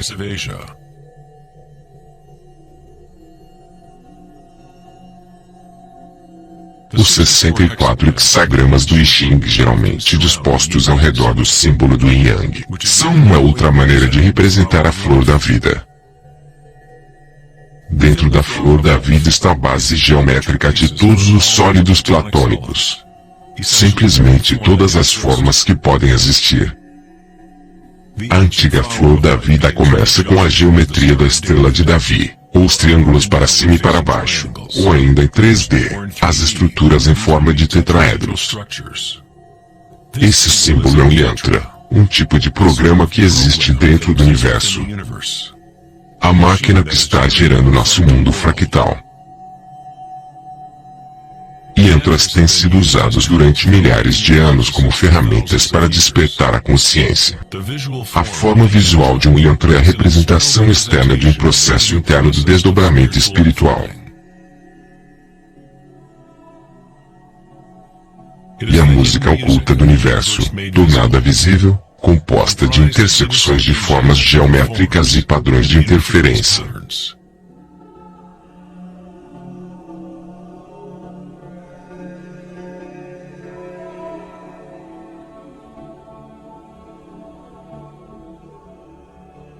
Cada chakra é uma lótus, um yantra, um centro psicofisiológico através do qual o mundo pode ser experimentado.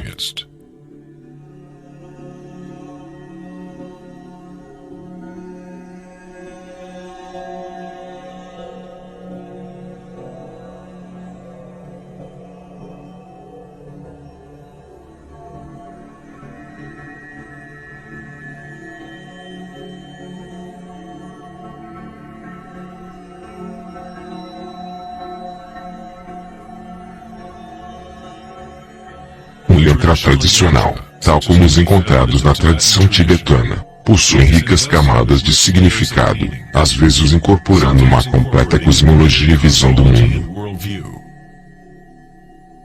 O yantra é um padrão de constante evolução que trabalha através do poder da repetição ou iteração de um ciclo. O poder do yantra está praticamente perdido no mundo atual, pois buscamos o significado apenas na forma exterior e não nos conectamos com nossas energias interiores através da intuição.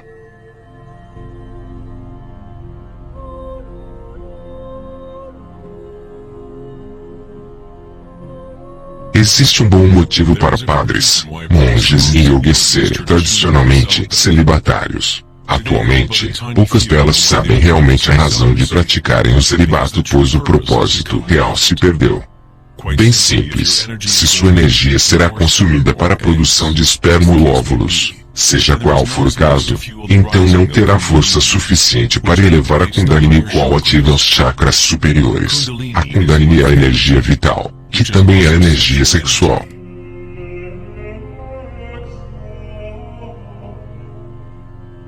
Quando a consciência é menos focada em desejos animais e posta em objetivos que refletem os chakras superiores, essa energia flui pela coluna vertebral até esses chakras. Muitas das práticas tântricas ensinam como dominar a energia sexual para que possa ser usada para uma evolução espiritual superior.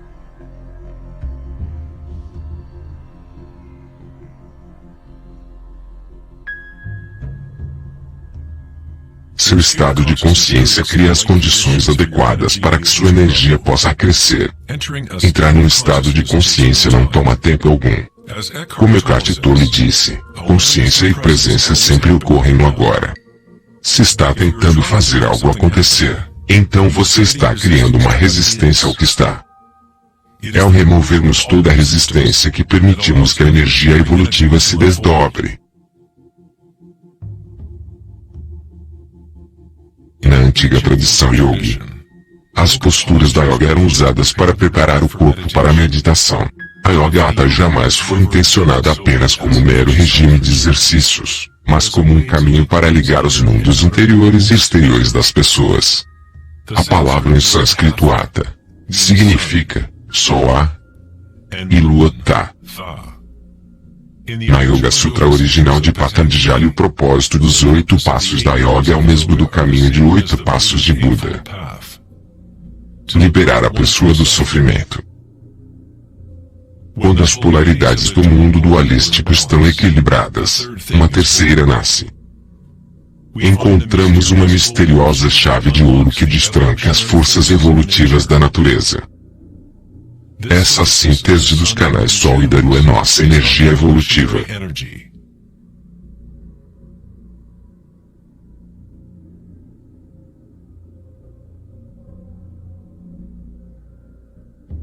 Devido à humanidade se identificar quase que exclusivamente com seus pensamentos e mundo externo, é raro o indivíduo que consiga equilibrar as forças de seus mundos interior e exterior, assim permitindo que a Kundalini desperte naturalmente.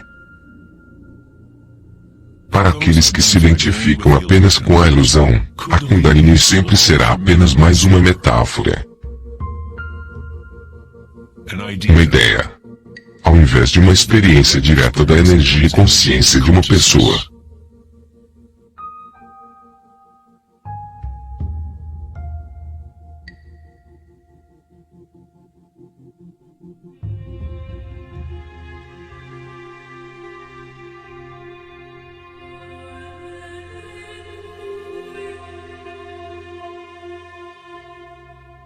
A vida, a liberdade e a busca pela felicidade.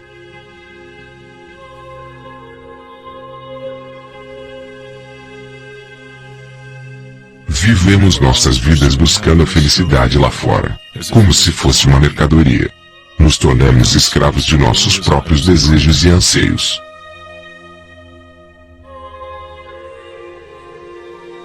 A felicidade não é algo que pode ser perseguido ou comprado como uma roupa barata.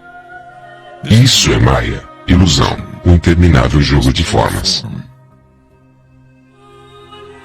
Na tradição budista, o samsara, ou o incessante ciclo do sofrimento, se perpetua pela busca do prazer e aversão à dor. Freud se referiu a isso como o princípio de prazer. Tudo o que fazemos é uma tentativa para criar prazer, ganhar algo que queremos, ou evitar algo indesejável que não queremos. Até mesmo um organismo simples como o paramécio faz isso. É chamado resposta ao estímulo. Diferente de um paramécio, o ser humano tem mais escolhas. Somos livres para pensar e aí está o centro do problema. É o pensamento sobre o que desejamos que fugiu ao controle.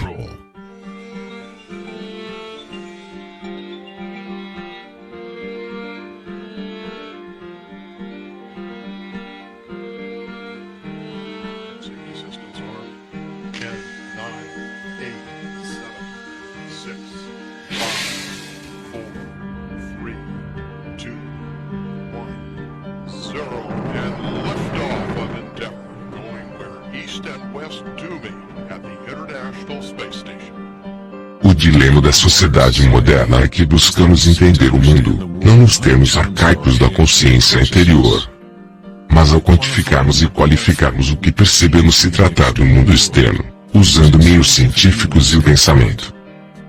O pensamento só levou a mais pensamentos e a mais perguntas. Buscamos conhecer as mais profundas forças que criam o mundo e guiam seu caminho. Mas consideramos essa essência como estando fora de nós mesmos, não como uma forma vivente, intrínseca à nossa própria natureza. Foi o famoso psiquiatra Carl Jung que disse: quem olha para fora sonha. Quem olha para dentro desperta.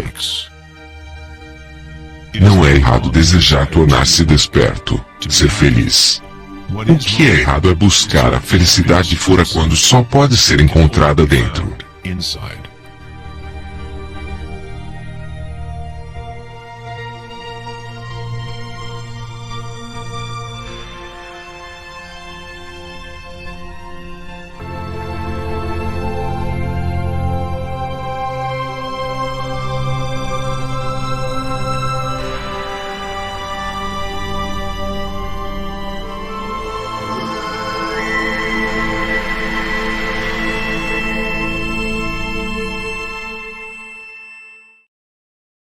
No dia 24 de agosto de 2010, na conferência The Economy, no Lago Tahoe, Califórnia, Eric Schmidt, diretor executivo da Google, mencionou uma estatística assustadora. A cada 2 dias, criamos a mesma quantidade de informação que foi criada do início da civilização até o ano de 2003. De acordo com Schmidt, isso significa cerca de 5 exabytes de dados. Nunca antes, na história da humanidade, usamos tanto a mente, e nunca antes houve tamanha confusão no planeta. Será que a cada vez que pensamos numa solução para um problema, acabamos criando mais 2 outros problemas? Para que serve todo esse pensar se não nos leva a uma felicidade maior? Somos mais felizes, mais equânimes, mais alegres como resultado de todo esse pensamento? Ou ele nos isola, nos desconecta de uma experiência de vida muito mais profunda e significativa?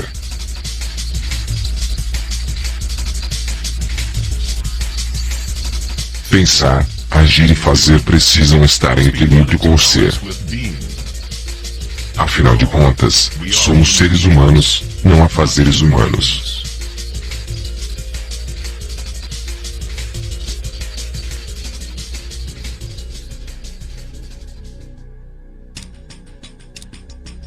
Queremos mudança e queremos estabilidade ao mesmo tempo. Nossos corações se desconectaram da espiral da vida, a lei da mudança, enquanto nossas mentes pensantes nos guiaram em direção da estabilidade, segurança e a pacificação dos sentidos. Com uma fascinação mórbida, assistimos a assassinatos, tsunamis, terremotos e guerras. Tentamos, constantemente, ocupar nossa mente, preenchê-la com informação. Programas de TV sendo transmitidos em todo o aparelho imaginável. Jogos e quebra-cabeças. Mensagens de texto. E todas as trivialidades possíveis. Nos deixamos fascinar com uma torrente infinita de novas imagens, novas informações, novos meios de tantalizar e pacificar nossos sentidos. Em momentos de reflexão interior, nosso coração pode nos contar que há algo mais na vida do que nossa realidade atual, que vivemos num mundo de espíritos famintos, eternamente desejando e nunca satisfeitos.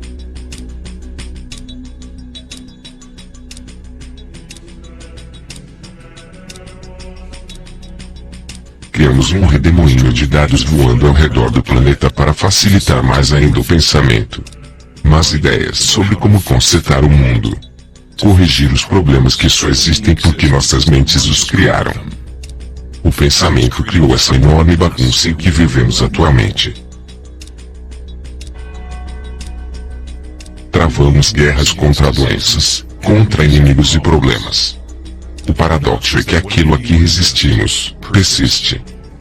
Quanto mais você resiste a algo, mais você fortalece esse algo. É como exercitar um músculo. Você está, na verdade, fortalecendo aquilo que você deseja se desfazer. E então, qual a alternativa ao pensamento? Que outros mecanismos humanos podem usar para existirem nesse planeta?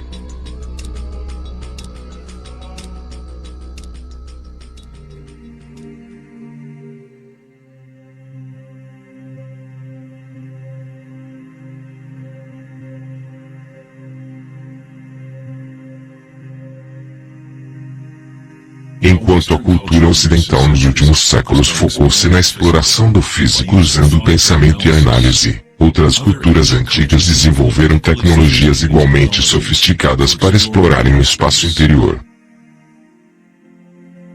É a perda da conexão com nossos mundos interiores que criou o desequilíbrio em nosso planeta. O antigo conselho "conhece-te a ti mesmo" foi substituído pelo desejo de experimentar o mundo exterior da forma. Responder à pergunta "quem eu sou?" não é uma simples questão de descrever o que está em seu cartão pessoal. No budismo, você não é o conteúdo de sua consciência.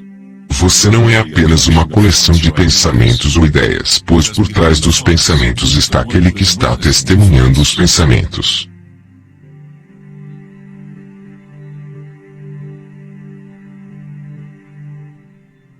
O ditado "conhece-te a ti mesmo" é um koan zen, um enigma sem resposta. Com o tempo, a mente se sentirá exausta de tentar encontrar uma resposta, como um cachorro que persegue seu próprio rabo. É apenas o ego que quer encontrar uma resposta. Um propósito. A verdade sobre quem você é não precisa de uma resposta, pois todas as perguntas são criadas pela mente egoica. Você não é sua mente.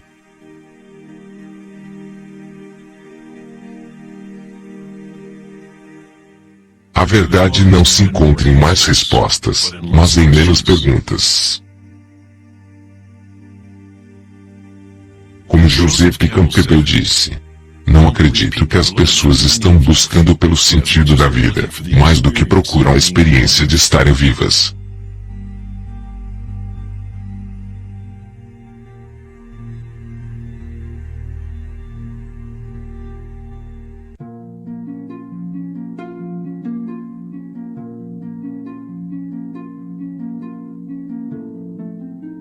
Quando Buda foi perguntado, "O que você é?", ele simplesmente respondeu, "Estou desperto." O que isso quer dizer, estar desperto?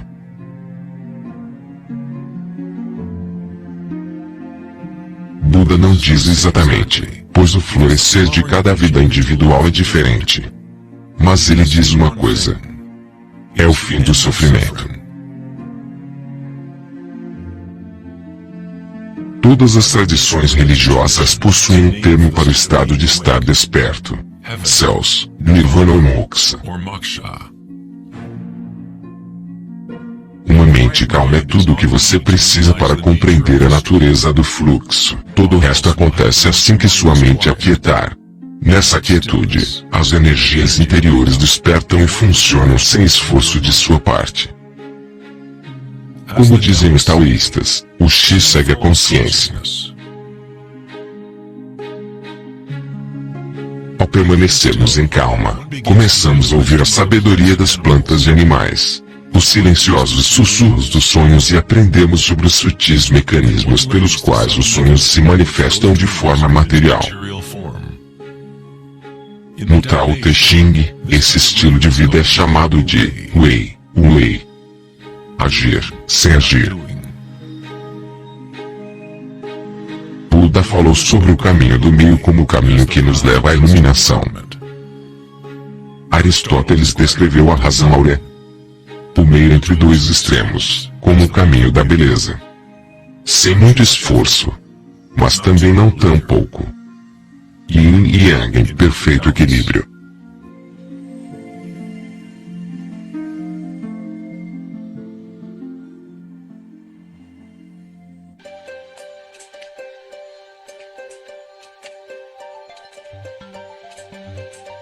A noção do Vedanta sobre Maya ou a ilusão é de que não experimentamos o ambiente em si, mas ao invés disso, a projeção dele, criado por pensamentos. É claro que seus pensamentos permitem que você experimente o mundo vibratório de certa maneira, mas nossa equanimidade interior não necessita depender de acontecimentos externos. A crença em um mundo exterior, independente do sujeito que o percebe, é fundamental para a ciência. Mas nossos sentidos nos dão apenas informações indiretas. Nossa noção a respeito desse mundo físico feito pela mente é sempre filtrada por nossos sentidos e, assim, sempre incompleta. Existe um campo de vibração que sustenta todos os sentidos. Pessoas com a condição chamada sinestesia às vezes experimentam esse campo vibratório de diferentes maneiras. Pessoas sinestésicas podem ver sons como cores ou formas ou associar qualidades de um sentido em outro sentido. A sinestesia se refere a uma síntese ou amálgama de sentidos. Os chakras e os sentidos são como um prisma que filtram uma série de vibrações. Tudo no universo está vibrando, mas em padrões e frequências diferentes. O olho de Horus é feito a partir de 6 símbolos, cada um representando um dos sentidos. Assim como o antigo sistema védico, o pensamento é considerado um dos sentidos. Os pensamentos são recebidos simultaneamente como sensações que são experimentadas no corpo. Surgem da mesma fonte vibratória. Pensar é apenas uma ferramenta, um dos 6 sentidos. Mas o elevamos a um estado tão superior que nos identificamos por nossos pensamentos. O motivo de não identificarmos o pensamento como um dos 6 sentidos é bem significativo. Estamos tão imersos em nossos pensamentos que tentar explicá-lo como um sentido é como comentar com um peixe sobre a água. Água, que é água?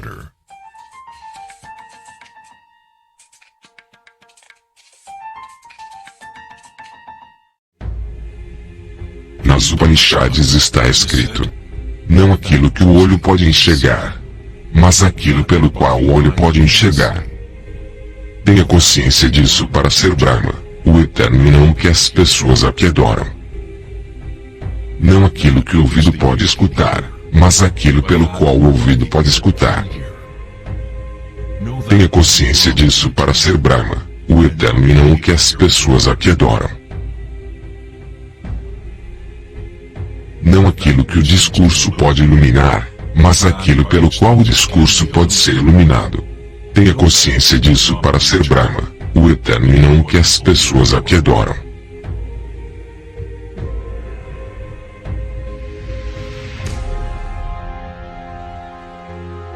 Não aquilo que a mente pode pensar, mas aquilo pelo qual a mente pode pensar. Tenha consciência disso para ser Brahma, o eterno, e não o que as pessoas aqui adoram.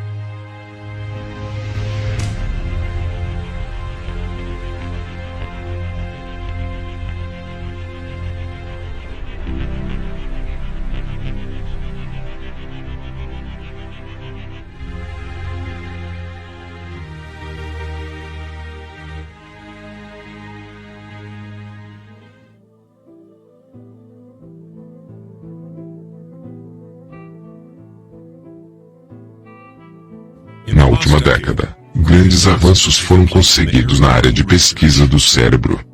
Os cientistas descobriram a neuroplasticidade, um termo que expressa a ideia de que o cabeamento físico do cérebro muda de acordo com os pensamentos que passam por eles.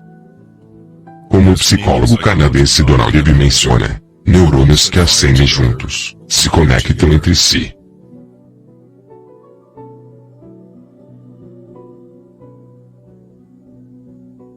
Os neurônios se conectam mais uns aos outros quando a pessoa está em estado de atenção ininterrupta.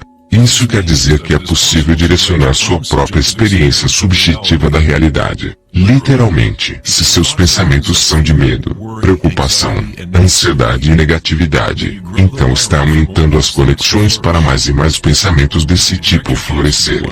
Se direcionar seus pensamentos para aqueles de amor, compaixão, gratidão e alegria, você cria mais conexões para repetir essas experiências. Mas como fazer isso se estamos cercados de violência e sofrimento? Não seria isso algum tipo de engano ou pura ilusão? A neuroplasticidade não é a mesma do conceito da nova era, aquela que cria sua realidade através de pensamento positivo. Na verdade, é a mesma que Buda ensinou há 2500 anos. A meditação vipassana ou meditação introspectiva pode ser descrita como neuroplasticidade autodirecionada. Você aceita sua realidade exatamente como ela é, como ela realmente é. Mas você a experimenta no nível da raiz da sensação, no nível vibratório ou energético, sem preconceito ou influência do pensamento. Através da atenção ininterrupta no nível de raiz da consciência, cria essas conexões de uma percepção totalmente diferente da realidade.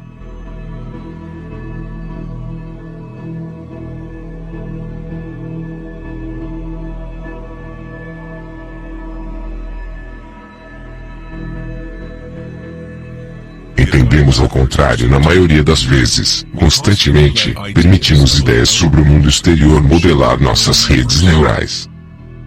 Mas nossa equanimidade interior não necessita estar subjugada por acontecimentos externos. As circunstâncias não importam. Apenas meu estado de consciência importa. Meditação em sânscrito significa ser livre de qualquer medição ou avaliação, livre de quaisquer comparações, se tornar livre de tudo que possa vir. Não está tentando se tornar algo diferente. Você está bem com o que é. O caminho para superar o sofrimento do reino físico é aceitando-o por completo, dizendo sim a ele. Assim tornando algo dentro de você, ao invés de você ser algo dentro dele.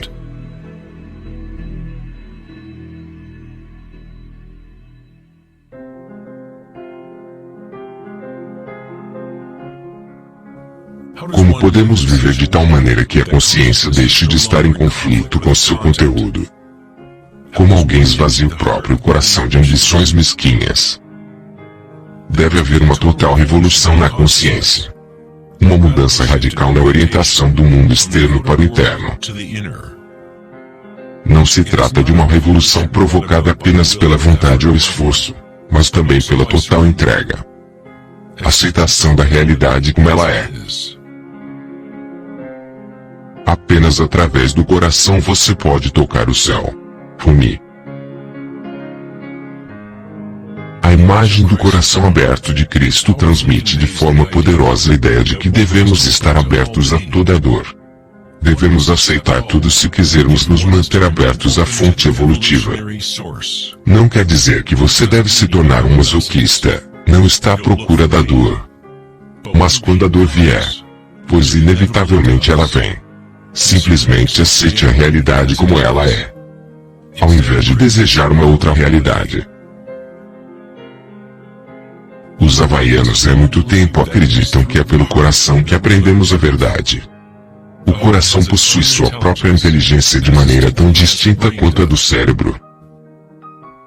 Os egípcios acreditavam que o coração, não o cérebro, era a fonte de sabedoria humana. O coração é considerado o centro da alma e da personalidade. Era através do coração que as divindades se expressavam, dando aos antigos egípcios o conhecimento de seu caminho verdadeiro. Esse papiro representa o pesar do coração. Consideravam algo bom chegar ao além-vida com o coração leve. Significava que você viveu bem.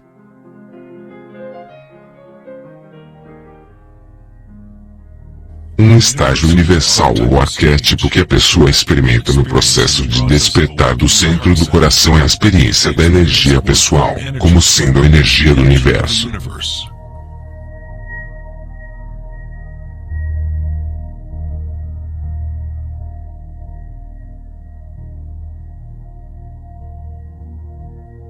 Quando você se permitir sentir esse amor, ser esse amor, quando conectar-se ao mundo interno com o seu mundo externo, então todos serão um. Como alguém experimenta a música das esferas. Como um coração se abre. Sri Ramana Maharshi disse: Deus reside em ti. Como você não precisa fazer nada para se tornar consciente de Deus ou de ti mesmo. Já é seu estado verdadeiro e natural.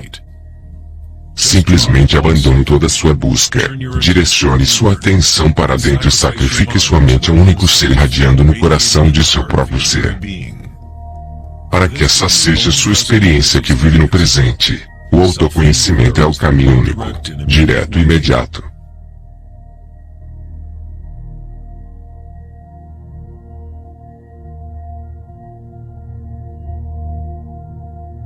Quando você medita e observa as sensações internas, sua vitalidade interior, você está, na verdade, observando uma mudança.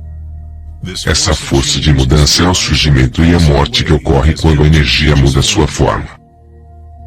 O grau em que uma pessoa evoluiu ou alcançou iluminação, é o grau que alguém adquiriu a habilidade de se adaptar a cada momento, ou de transmutar a constantemente mutável corrente de circunstâncias humanas.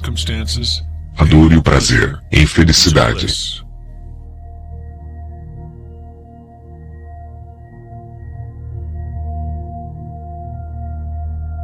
Leo Tolstói, autor de Guerra e Paz, disse: todos pensam em mudar o mundo, mas ninguém pensa em mudar a si mesmo.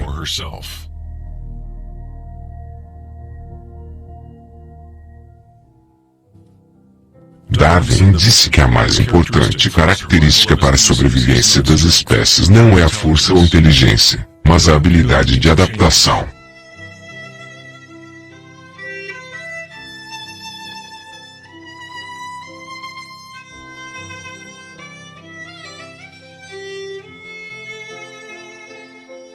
Precisamos nos adaptar à adaptação. Esse é o ensinamento de Anika de Buda. Tudo está surgindo e desaparecendo.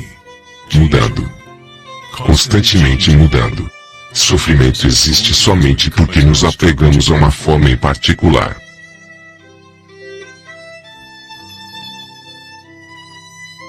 Quando nos conectamos com nossa parte que observa, com a compreensão da Anika, a felicidade surge no coração.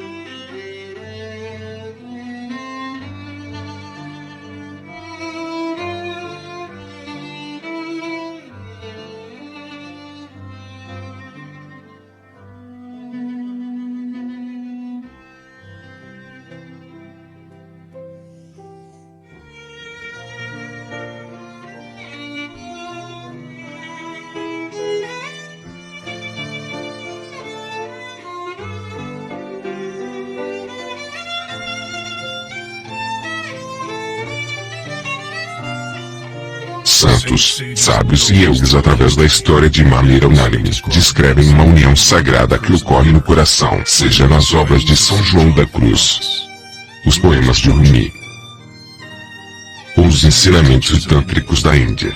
Todos esses diferentes ensinamentos tentam expressar o sutil mistério do coração. No coração está a união de Shiva e Shakti. Penetração masculina na espiral da vida e entrega feminina à mudança. Testemunhar e aceitar de forma incondicional tudo que é. Para que possa abrir seu coração, você precisa abrir-se à mudança. Viver em um mundo aparentemente sólido. Dançar com ele, comprometer-se com ele, viver plenamente, amar plenamente. Mas ainda assim, saber que é transitório e que, no final, todas as formas se dissolvem e mudam. Alegria é a energia que responde à quietude. Ela surge ao esvaziarmos nossa consciência de tudo e qualquer conteúdo. O conteúdo dessa energia da felicidade nascida da quietude é a consciência. Uma nova consciência do coração. Uma consciência que está conectada com tudo o que é.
Você não muda as coisas lutando contra a realidade atual. Para mudar algo é preciso construir um modelo novo que tornará o modelo atual obsoleto.